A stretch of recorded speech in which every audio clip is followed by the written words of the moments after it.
Irmãos, é uma passagem bastante conhecida. Se encontra no livro de Lucas 13, do 10 ao 13.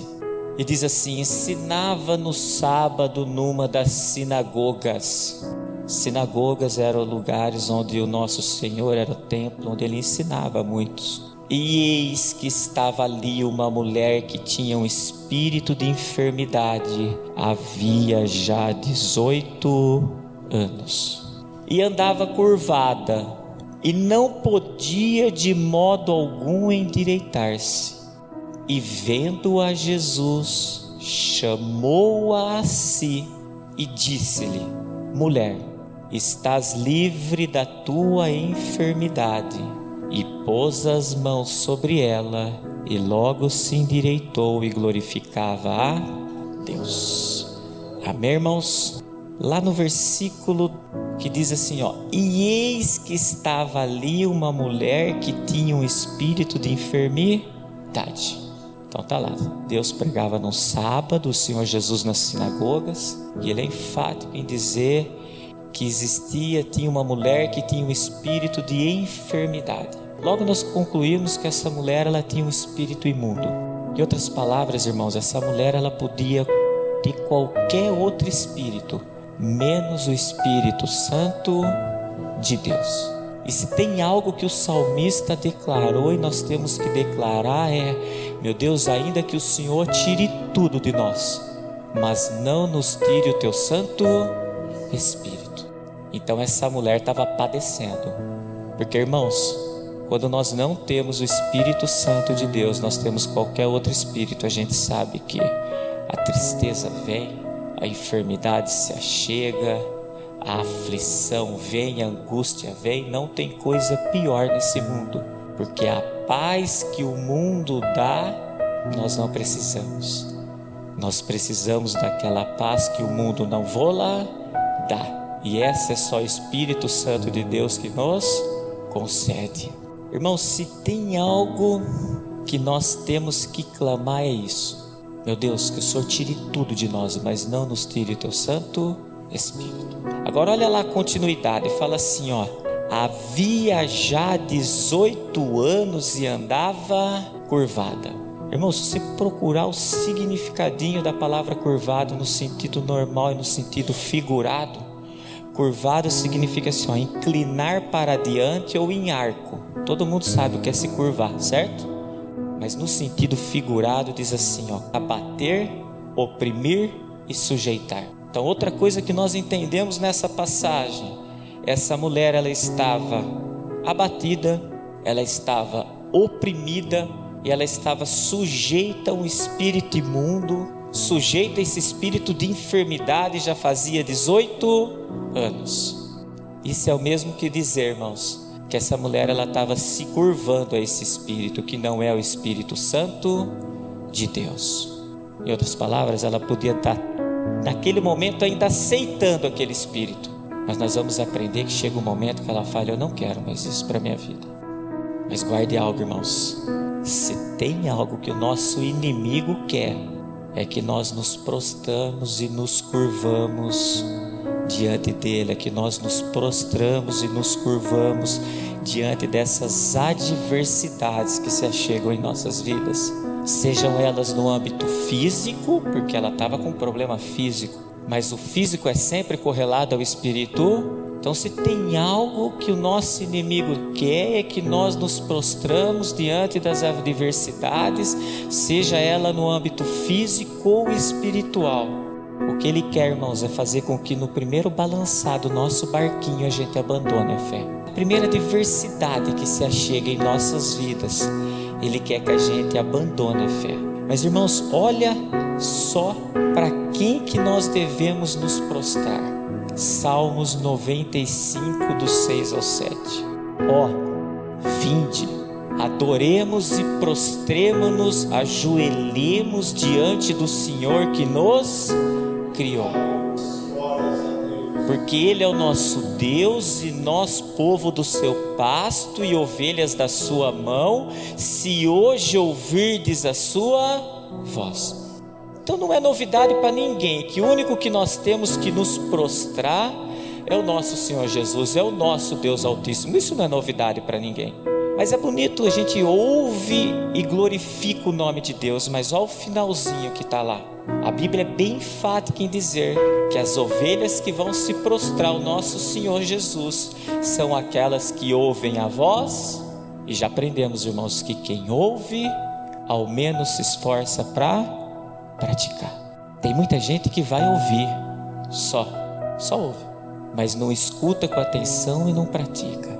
Essas vão se prostrar diante do bom pastor quando nós escutamos e praticamos aquilo que o nosso Senhor tem nos ensinado. Com isso, irmão, nós podemos dizer diante desse versículo que naquele momento aquela mulher ainda estava prostrada a essa enfermidade, porque todo aquele tempo ainda ela não tinha ouvido a voz do Senhor nosso Deus. Porque está escrito lá, se ela tivesse ouvido a voz do Senhor nosso Deus, ela ia se prostrar de joelhos diante dele. Então, se ela estava se curvando a um espírito que não era o Espírito Santo de Deus, era o espírito de enfermidade, é porque ainda ela não tinha conhecimento das palavras, das Escrituras sagradas. Porque o que sara, o que cura, o que liberta é a palavra. Só para reforçar, irmãos, a quem nós temos que nos prostrar. Coloca para minha irmã Romanos 14:11. Porque está escrito: como eu vivo, diz o Senhor, que todo joelho se dobrará e toda língua confessará a Deus. Irmãos, sem exceção, vai chegar um dia que todos, sem exceção, aquele que serviu e aquele que não serviu vai se prostrar ao nosso. Agora, irmãos, isso é muito importante, prostrar. Quem se prostra ao problema, aceita aquele problema. Quem se prostra ao problema, se sujeita àquele problema, convive com aquele problema, aquilo acaba fazendo parte da rotina daquela pessoa. Tem gente que está se prostrando ao problema há tanto tempo que, se melhorar um pouquinho, ela até estranha, sente saudade do problema, irmãos. Tem pessoas que aceitam o problema. E a grande pergunta na manhã de hoje é: a quem nós temos nos prostrados? As adversidades que têm se chegado, eu tenho me prostrado diante dela, aceitado ela em minha vida e vou continuando do jeito que está? Ou eu tenho me prostrado ao Deus Altíssimo, que nós temos nos esforçado para servir a cada dia? Cuidemos, irmãos, cuidemos para não aceitar a adversidade em nossas vidas. Cuidemos, como nós aprendemos, para nós não morrermos no deserto, porque deserto é lugar de passagem, não lugar de morada. Cuidemos. Mas como que isso pode acontecer? Quando a gente ouve a palavra de Deus, quando a gente ouve o nosso Deus. Amém? Aí lá diz assim, e não podia de modo algum endireitar-se. Irmãos, aqui a Bíblia também é bem enfática nos ensinar que nenhum esforço ou conhecimento humano poderia resolver o problema daquela mulher. E não podia de modo algum. Em outras palavras, irmãos, nada, nem ninguém desse mundo, nenhum conhecimento científico, nenhuma medicina naquele momento poderia resolver o problema daquela mulher. A Bíblia é enfática em dizer: e não podia de modo algum, endireitar-se. Mas olha o Deus que nós servimos, irmãos. Marcos 9, 23, 25 diz assim, e Jesus disse-lhe: se tu podes crer, tudo é possível que crê. E logo o pai do menino, clamando com lágrimas, disse: eu creio, Senhor, ajuda a minha incredulidade. E Jesus, vendo que a multidão concorria, repreendeu o espírito imundo, dizendo-lhe: espírito mudo e surdo, eu te ordeno, sai dele, não entres mais nele. Todo mundo conhece essa passagem, conhece? Irmãos, o cenário é diferente, mas o contexto é o mesmo. Do mesmo jeito que aquela mulher, ela tinha qualquer outro espírito, menos o Espírito Santo de Deus, esse jovem aqui também, ele tinha qualquer outro espírito, menos o Espírito Santo de Deus. Então nota, irmãos, que o cenário é diferente, mas o contexto é o mesmo. E Como nós já aprendemos, irmãos, os personagens da Bíblia de hoje somos nós. Então, olha que importante, além de tudo, essa passagem aqui nos ensina que se nós não temos fé da maneira que nós gostaríamos de que, ele clama ainda aqui, me ajuda na minha incredulidade. Então, se nós somos os personagens, ainda que falta fé em nós, ainda que nós não estamos crendo do jeito que a gente crê, clame ao Senhor, pedindo ajuda diante da nossa incredulidade. Irmão, se você continuar lendo essa passagem, você vai ver que o menino foi liberto. Olha o que está escrito, irmãos, em Lucas 1:37. Enquanto o mundo diz que nada e nem ninguém podia fazer nada para aquela mulher, está escrito lá, porque para Deus nada é impossível. Ainda que nada e nem ninguém poderia resolver o problema daquela mulher, o nosso Deus pode. Mas como está lá no começo, a gente aprendeu, para isso nós temos que vir ouvir a palavra de Deus. Ela é remédio para as nossas enfermidades. Volta lá em Lucas, irmã. Depois de dizer que não podia de modo algum endireitar-se, ele fala assim, e vendo a Jesus. Irmãos, a Bíblia é bem enfática em dizer que Jesus a vê. Em outras palavras, irmãos, fica implícito, que mesmo com as dificuldades dela, mesmo com aquela enfermidade dela, 18 anos, ela foi até a sinagoga onde Jesus estava, para escutar o que Jesus estava ensinando. Você sabe o que aquela mulher fez, irmãos, diante das adversidades? Ela apenas praticou o esforço, ela se esforçou, e lá na frente nós vamos ver que Deus a ajudou. Então, diante das adversidades, irmãos, que se achegam em nossas vidas, o que nós temos feito? Como foi falado, abandonar o barquinho resolve o problema? Estou cansado, vou sair aí, já não aguento mais. Acho que a solução é essa. Falo sem medo de errar, vai ficar 7 vezes pior, como diz nas escrituras sagradas, porque 8, porque aquele que saiu, ele traz consigo mais 7, fica 8, vai ficar 8 vezes pior, não vai resolver nada. Então, irmãos, diante da adversidade das nossas vidas, nós temos que agir como essa mulher fez. Ao invés dela murmurar ali, 18 anos, irmãos, ela foi até o nosso Senhor Jesus. A mulher do fluxo de sangue também, havia 12 anos que ela padecia. Quem ela tocava, onde ela tocava, era considerado imundo. Mas na hora que ela sabia que o Senhor Jesus ia passar ali, o que ela fez? Ela foi ao encontro dele. Aquele leproso na descida da montanha, quando ele queria ser limpo, o Senhor Jesus começou a descer. A palavra de Deus diz que ele foi atrás do nosso Senhor Jesus e falou: Senhor, se tu queres, tu podes. E o Senhor falou: ser limpo. E nós, diante das adversidades, o que nós temos feito? Nós temos buscado o Senhor Jesus? Essa mulher, irmão, nada mais fez do que o que está escrito em Mateus 11, do 28 ao 30. Vinde a mim, todos os que estáis cansados e oprimidos, algumas traduções diz sobrecarregados, e eu vos aliviarei. E aquela mulher se encontrava cansada, sobrecarregada, oprimida. Tomai sobre vós o meu jugo e aprendei de mim, que sou manso e humilde de coração, e encontrarei descanso para as vossas almas. Aí ele finaliza: porque o meu jugo é suave, o meu fardo é leve. E o jugo daquela mulher e o fardo estava fácil, 18 anos, mas ela foi aprender dele, porque o que o Senhor Jesus fazia na sinagoga, ensinava a palavra de Deus. Então ela seguiu o que está escrito na palavra de Deus. Irmãos, mas nós temos que ter em mente, como está nesse versículo aí, que quando nós vamos até o nosso Senhor Jesus, o único propósito que nós temos que ir é aprender dele, como fez aquela mulher. Porque, irmãos, em momento algum nessa passagem, momento algum, as escrituras sagradas falam que aquela mulher foi até o Senhor Jesus pedir algo para ele, pedir para que ele endireitasse ela. Em momento algum está escrito isso, só fala que ela foi até ele.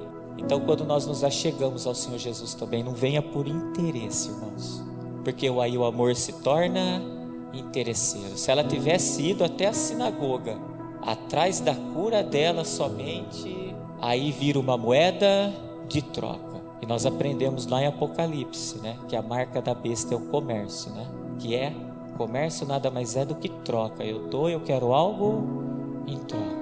Então vem buscar primeiro o reino. Foi o que aquela mulher fez. Quer dizer, nós podemos dizer que aquela mulher, ela estava traçando o caminho correto, o caminho certinho. Ela estava cansada, ela estava fadigada, ela estava sobrecarregada, mas diante da adversidade dela, diante de todos os problemas dela, ela se esforçou, foi até a sinagoga, não querendo a cura dela, querendo ouvir da palavra de Deus, e como está escrito, ela buscou o reino e a sua justiça, e as demais nós vamos aprender que Deus acrescentou na vida dela. Amém, irmãos? Ainda lá no "e vendo a Jesus", irmãos, quando diz que Jesus a viu, fica implícito que de alguma maneira aquela mulher chamou a atenção do nosso Senhor Jesus. Porque você imagina uma sinagoga cheia de pessoas, o Senhor apregoando diante de toda aquela multidão. A Bíblia é enfática em dizer "e vendo a Jesus", no singular, quer dizer, viu ela. É lógico, nosso Senhor Jesus sabia todos que estavam ali. A palavra de Deus diz que Ele conhece a sinceridade do coração de cada um, mas ela é enfática em dizer que vendo a Jesus. Então, irmãos, nós podemos dizer que diante de todos que estavam ali escutando os ensinamentos na sinagoga, o que mais chamou a atenção do nosso Senhor Jesus naquele momento foi aquela mulher curvada. Outra pergunta que fica para nós na manhã de hoje é: e nós, o que nós temos feito para chamar a atenção do nosso Senhor Jesus? Muitos irmãos se preocupam em chamar a atenção de homens. Quantos querendo fazer para homem, mostrar para homem. Mas e para o nosso Senhor Jesus? O que nós temos feito que tem feito Ele olhar e falar assim, ó, vem cá, chama a gente, da mesma maneira que chamou aquela mulher? Você acha que o Senhor Jesus não sabia que ela estava 18 anos curvada e sabia do esforço para ela chegar ali? Quantos de nós, irmãos, às vezes a gente não vem na casa, na sinagoga, na casa de oração, nós não vamos no Santo Monte, porque nos encontramos cansados às vezes nós temos outro compromisso, e muitas vezes porque as adversidades se achegaram, e a primeira coisa que faz no balançar do barquinho acha que vai resolver o problema não estando na casa do Senhor. Irmãos, aquela mulher, mesmo provida de todas aquelas dificuldades, ela não deixou de ver o filho e crer. E detalhe, né? Era o nosso próprio Senhor Jesus. Ela estava vendo fisicamente o filho e estava crendo neles. E a palavra de Deus diz que todo aquele que vê o filho e crê nele será salvo. Então, irmãos, seja qual for a adversidade nas nossas vidas, seja ela de âmbito físico, seja ela de âmbito espiritual, saibamos que só tem uma saída, irmãos, é nós nos esforçarmos para ir até o Senhor Jesus, aprender dele, e aí vem a libertação, porque o que liberta é a palavra. Somente assim Deus vai nos ver como viu aquela mulher, somente assim Ele vai nos ter como filho. Mas como nós já falamos, irmãos, quantos que no primeiro balançar do barquinho já murmuram e querem abandonar o barco? Esses aí você pode ter certeza que Jesus não quer ver. Mas aquela mulher, irmãos, mesmo ela estando 18 anos curvada, podemos dizer que em momento algum da caminhada dela, ela pensou sequer em abandonar o barquinho. Ela sabia que ia chegar o momento dela, porque senão ela não ia até a sinagoga. Podemos dizer, irmãos, que quando aquela mulher ela foi até a sinagoga escutar o que Jesus estava ensinando, irmãos, naquele momento ela já não estava mais aceitando se sujeitar àquele espírito de enfermidade, aquele espírito imundo. Aí é o livre-arbítrio. Ela chegou um momento na vida dela que ela falou, eu não aguento mais. Irmãos, fica carregando um fardo muito tempo. Chegou uma hora que ela falou, eu não aguento. 18 anos curvada para o espírito imundo, de enfermidade. Se nós queremos também, irmãos, que a cura se achegue em nossas vidas, irmãos, se nós queremos que Deus não nos deixe curvados, diante das nossas adversidades, vamos até a sinagoga. Está aqui, ó, casa de oração, santo monte de oração. Mas não se esqueça, irmãos, que tem que vir para aprender dele. Não adianta vir atrás da cura. Se veio aqui atrás da cura, veio no lugar errado. Se veio aqui atrás da porta de emprego, veio no lugar errado. Nossa, o senhor está falando diferente de tudo que eu aprendo aí. Veio aqui buscar o reino.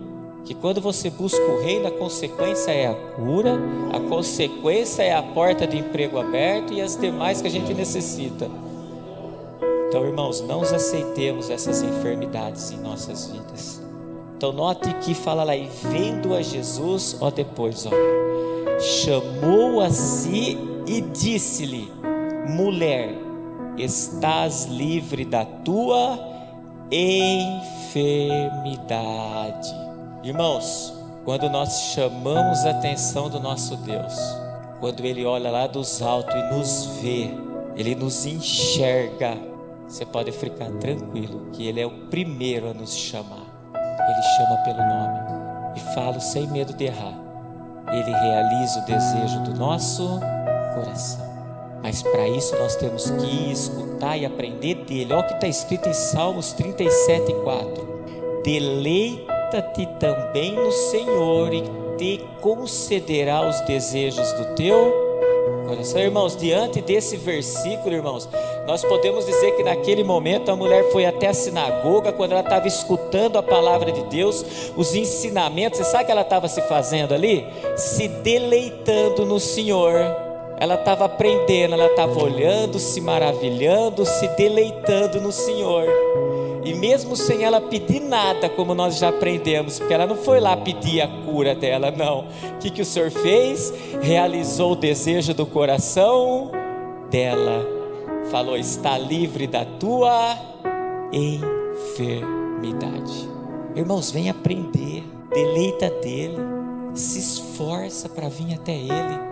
Que nós vamos chamar a atenção dele, sim, como foi falado anteriormente. Salomão chamou a atenção de Deus quando ele sacrificou os 1000 holocaustos, e Deus apareceu para ele e falou: pede o que tu queres. Você acha que o Senhor Jesus não sabia que o desejo do coração daquela mulher, apesar dela não ir lá pedir, era voltar de lá curado? Você acha que ele não sabe o desejo do coração de cada um? Irmãos, ele sabe que uns estão aqui buscando por si, porque tem algo que precisa melhorar. Outros estão aqui buscando pelo filho, pela filha, que não tem a libertação ainda. Ele conhece o desejo do coração de cada um. Mas o que a gente tem que fazer primeiro é se deleitar nele, é aprender dele, é se esforçar diante daquilo que ele nos ensina. Aí ele faz o desejo do nosso coração. Agora, se vir aqui angustiado e aflito, achando que se não deleitar dele, se não aprender dele, não se esforçar, Deus vai conceder, como foi falado, é duro falar isso, mas está no lugar errado, porque aqui não é lugar de troca, de breganha para com Deus, não. Aqui nós temos que aprender, irmãos, que mais bem-aventurado é dar do que receber. Tem alguns que oram aquela parte do Pai Nosso assim, ó: vinde a nós o vosso reino. É só vinde a nós o vosso reino, mas que seja feita a sua vontade. A pessoa não pratica. Amém, irmãos? Então que nos esforcemos, irmãos, para nos deleitar no Senhor. Continuando o texto, volta lá para mim, irmã. E pôs as mãos sobre ela, e logo se endireitou e glorificava a Deus. Se vocês olharem no versículo anterior, Jesus chamou a mulher e disse a ela assim, ó: está livre da tua enfermidade. Então até ali, irmãos, Deus falou comigo assim, ó: essa mulher está livre da enfermidade. Sabe o que significa? Ela está curvada, ela não vai se curvar mais, ela está livre de se curvar. Mas, irmãos, ela só se endireitou mesmo, ela voltou à normalidade quando pôs as mãos sobre ela. Você sabe por quê, irmãos? Coloca para mim, irmã, 1 Pedro 5:6. Humilhai-vos, pois, debaixo da potente mão de Deus, para que a seu tempo vos exalte. Você sabe o que eu entendo, irmãos? Que quando Deus colocou a mão sobre aquela mulher, nós podemos dizer que aquela mulher, ela desceu, ela reconheceu, ela se humilhou ali, e a seu tempo Deus exaltou. Em outras palavras, ela reconheceu a soberania, rabaricanta, sabaricanta, de quem estava colocando a mão sobre ela. Se cumpriu o que está escrito nesse versículo. Então até o momento ela estava liberta da enfermidade. Em outras palavras, vocês perceberam que a pessoa, quando vai pegando uma certa idade, que ela vai se curvando, ela não para de se curvar. Vocês já perceberam isso? Agora aquela mulher, chegou uma hora que o Senhor falou assim, você já está livre da tua enfermidade. Quer dizer, ela não ia se curvar mais do que ela estava curvada. Mas na hora que ele colocou as potentes mãos dele, a palavra de Deus é bem enfática em dizer que naquele momento, além dela estar liberta, ela voltou a normal ali. Ei, Deus não faz nada pela metade não, irmãos. A gente serve um Deus grande, a gente serve um Deus tão grande, que a gente às vezes espera algo de Deus, e a Bíblia diz que Ele faz infinitamente mais. Olha o que está escrito em Abacuque 3:4, irmãos. E o resplendor se fez como a luz, raios brilhantes saíam da tua mão, e ali estava o esconderijo da sua força. Irmãos, ali é o esconderijo do Altíssimo.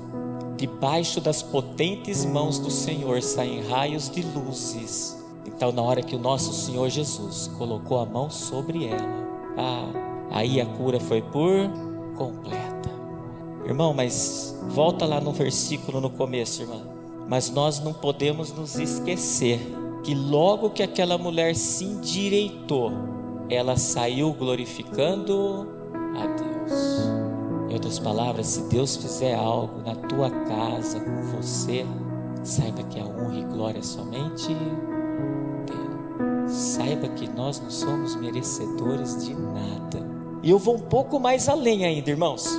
Se você colocar a mão, orar por alguém, fazer o que está escrito em Marcos 16, do 17 e 18, que diz assim, e estes sinais seguirão aos que creem. Em meu nome expulsarão os demônios, falarão novas línguas, pegarão nas serpentes, e se beberem alguma coisa mortífica, não lhes fará dano algum, e porão as mãos sobre os enfermos e os curarão.